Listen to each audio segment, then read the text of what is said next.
Om Swastiastu. Kami dari kelompok 4 akan mempresentasikan materi budget unit yang akan diproduksi. Kelompok kami terdiri dari 3 orang. Yang pertama, saya Niwayang Supini, NIM 19011007. Yang kedua, Komang Deni Apriliani, NIM 19011013. Yang ketiga, Made Kartika Pratnya Dewi, NIM 19011031. Yang pertama, materi yang kami sampaikan, pengertian budget unit yang akan diproduksi. Budget unit yang akan diproduksi adalah budget yang merencanakan secara sistematis dan lebih terperinci tentang jumlah satuan barang yang akan diproduksi oleh perusahaan selama periode tertentu yang akan datang, yang di dalamnya meliputi tentang jenis yang akan diproduksi, jumlah yang akan diproduksi, serta kapan waktu tersebut akan diproduksi. Di dalamnya ada beberapa rencana perusahaan bidang lainnya. Yang pertama, misalnya rencana tentang routing atau urut-urutan jalan proses produksi sejak dari bahan mentah menjadi bahan jadi.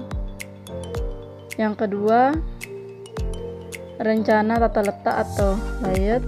Yang ketiga, rencana tentang penjadwalan waktu produksi. Yang keempat, rencana tentang organisasi produksi yang akan dipergunakan selama periode yang akan datang. Yang kelima, rencana tentang pengembangan produk selama periode yang akan datang. Yang kedua adalah kegunaan budget unit yang akan diproduksi. Kegunaan budget unit mempunyai 2. Yang pertama adalah secara umum dan secara khusus. Secara umumnya mempunyai 3 kegunaan pokok, yaitu sebagai pedoman kerja, yang kedua sebagai alat manajemen untuk menciptakan koordinasi kerja, yang ketiga sebagai alat manajemen untuk melakukan evaluasi atau pengawasan kerja. Secara khususnya mempunyai beberapa kegunaan penting, yaitu sebagai dasar penyusunan budget penunjang barang mentah, yang kedua sebagai dasar menyusun budget upah tenaga kerja langsung, yang ketiga sebagai dasar menyusun budget biaya pabrik tidak langsung, yang keempat sebagai dasar menyusun budget biaya administrasi. Untuk selanjutnya akan disampaikan oleh teman saya. Baik, perkenalkan, nama saya Made Kartika Pratnya Dewi, NIM 19011031. Di sini saya akan menjelaskan data dan informasi untuk menyusun budget unit yang akan diproduksi. Yang pertama yaitu rencana penjualan yang tertuang dalam budget penjualan. Yang kedua, kapasitas mesin dan peralatan produksi yang tersedia. Yang ketiga, tenaga kerja yang tersedia untuk melakukan kegiatan produksi, baik jumlah maupun keterampilannya. Yang keempat, modal kerja yang dimiliki oleh perusahaan. Yang kelima yaitu fasilitas-fasilitas lain yang dimiliki oleh perusahaan. Yang keenam, luas perusahaan yang optimal. Yang ketujuh, kebijakan perusahaan di bidang persediaan barang jadi. Yang kedelapan, kebijakan perusahaan dalam menetapkan pola produksi selama periode tertentu yang akan datang. Perkenalkan, nama saya Komang Deni Apriliani, NIM 19011013. Baik, di sini saya akan menjelaskan tentang pola produksi untuk menghadapi pola penjualan yang bergelombang. Yang pertama, pola produksi konstan. Perkembangan jumlah satuan unit yang akan diproduksi selalu sama dari waktu ke waktu selama periode tertentu yang akan datang. Berarti bahwa walaupun terjadi fluktuasi penjualan, namun jumlah satuan unit yang akan diproduksi yang ditetapkan selalu sama dari waktu ke waktu. Dengan demikian, pada waktu dan bulan tertentu persediaan barang jadi akan menumpuk dalam jumlah banyak, pada waktu yang tertentu pula akan menipis. Kebijakan pola produksi konstan akan diterapkan untuk menghadapi pola penjualan yang bergelombang.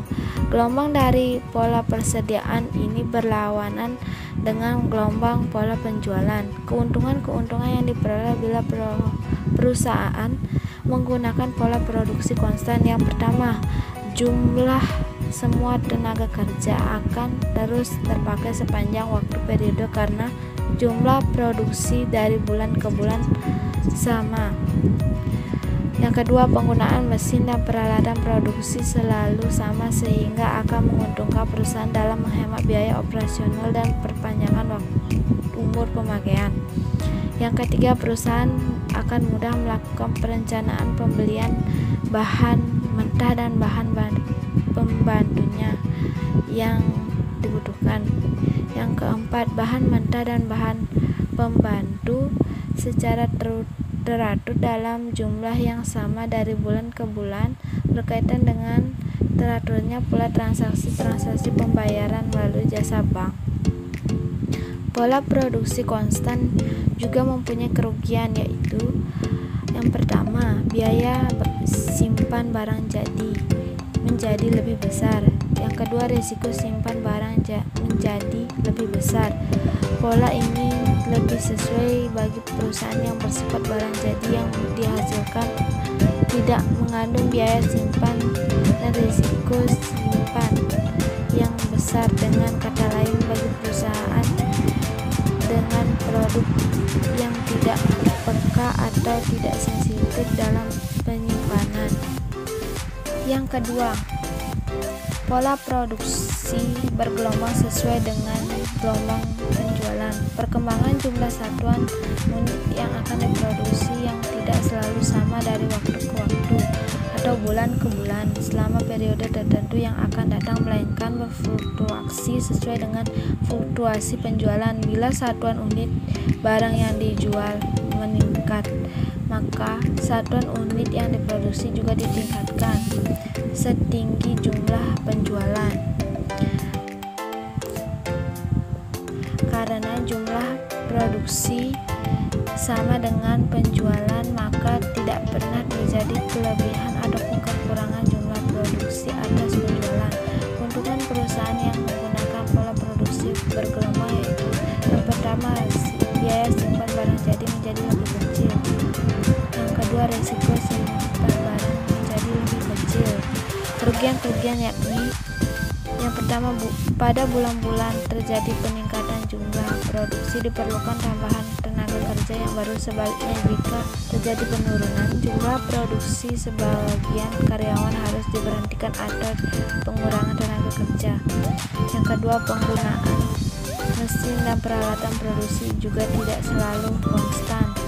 Yang ketiga, perusahaan tidak mudah melakukan perencanaan pembelian bahan mentah dan bahan pembantu yang dibutuhkan. Yang keempat, pembelian bahan mentah dan bahan pembantu secara tidak teratur dan tidak dalam jumlah yang sama akan berakibat tidak teratur pula pada transaksi melalui transaksi pembayaran jasa bank.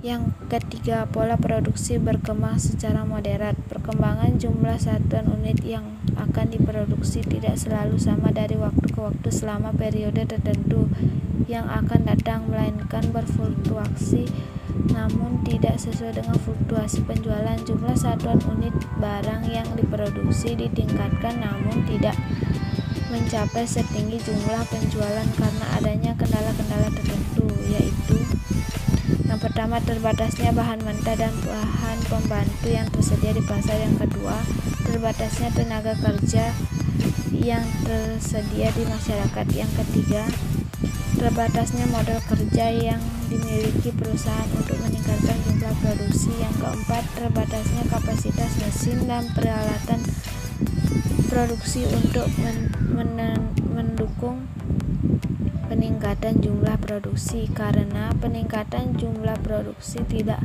mampu mencapai setinggi jumlah penjualan, maka diambilkan kepersediaan barang jadi sekaligus mengurangi jumlah di gudang sehingga jumlahnya menipis. Sebaliknya, jika barang yang dijual menurun, maka yang diproduksi juga akan menurun, tetapi tidak serendah jumlah penurunan penjualan. Ini dimaksud agar sisa kelebihan produksi dapat memperbesar jumlah persediaan barang jadi menipis. Kebijakan pola produksi bergelombang secara modern ditetapkan untuk menghadapi pola penjualan yang bergelombang sehingga pola persediaan barang jadi bergelombang pula. Baik, kesimpulan dari materi yang dijelaskan di atas, budget unit yang akan diproduksi adalah budget yang merencanakan secara sistematis dan melebihi terperinci tentang jumlah satuan barang yang akan diproduksi oleh perusahaan selama periode yang akan datang, yang di dalamnya meliputi tentang jenis barang yang diproduksi, jumlah barang yang akan diproduksi, serta waktu yang akan diproduksi tersebut akan dilakukan. Baik, sekian presentasi dari kelompok kami. Apabila ada kekurangan atau kesalahan kata, kami mohon maaf. Dan kami mengucapkan terima kasih. Om Santi Santi Santi Om.